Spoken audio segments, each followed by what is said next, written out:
The opening line for the poem, "I would buy a pair of red shoes for your feet," was a line I came across in a letter that was written by a birth mother to their unknown child that was going to be adopted. And there was something about that line that it just kind of was very visual, and it was very mournful, but also hopeful in some sense too. And I think that's what impelled me to write in the voice of this mother.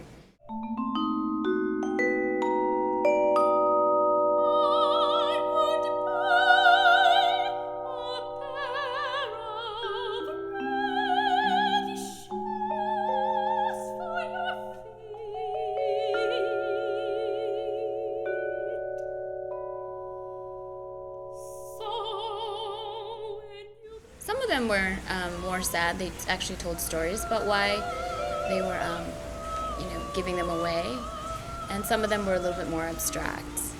So it's sort of a forbidden topic in Korean society.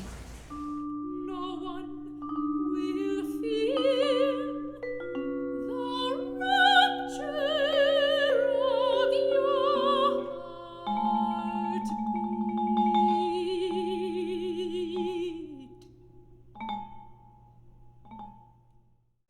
Yeah, I think that was a really important stylistic choice that you made, was to incorporate the pansori, because that is, a very traditional Korean style of singing and drum, and I think it's sort of seen more as being melodramatic because of the emotion that's really concentrated.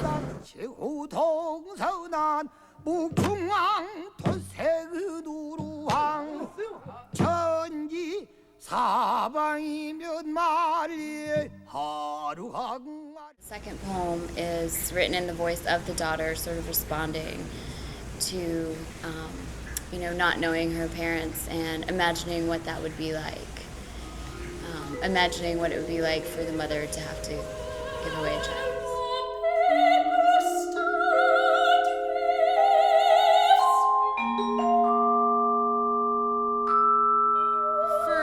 Daughter's Lullaby, it's a Korean child who has been up for adoption and doesn't know her parents. For me, I can't personally relate to that, but as a singer and an actress, and what we do is I'm still able to put myself in that person's shoes.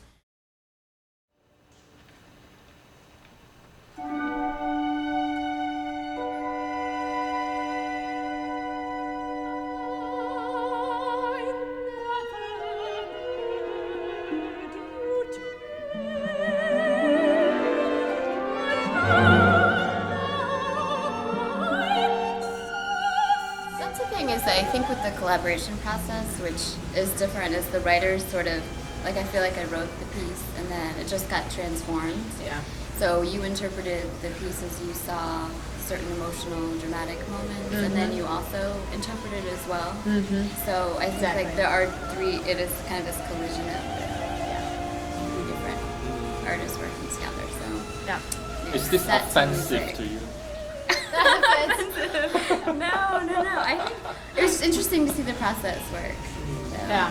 Look at it first time, I would say a little bit scared, of a sense of fear. That's always happens to me when I write music. It's that I often get pulled back by this fear. Did you conquer your fear? Do you feel like, I just think that's interesting to think about, when you approach something that seems very strange and unfamiliar, that once you start to really think about, putting your own personal slant on. Maybe there is always a renewal of fear, let's say. You're continually afraid. Every project will have some kind of different problems that I have to solve, different kind of fear that I have to sort of conquer. But it's good because it keeps reminding me about why I am doing this, why am I creating, why am I writing music, So it's a sort of a balance. I never heard you trill a lullaby so softly above my crib, where a paper star drifts. You were tilting the ground below me, shaking the roots free from yellow weeds, and watching the sun sink into the marsh You were singing to my father's shape beside you, even though his ears were missing and his beard was jagged with gray. You shouted anyway, clear as the horns that were far away on the ships sailing on glass. You mourned for the life you'd given away, every fragment of my moon-sliced eyes, chiseled tongue that would always cry.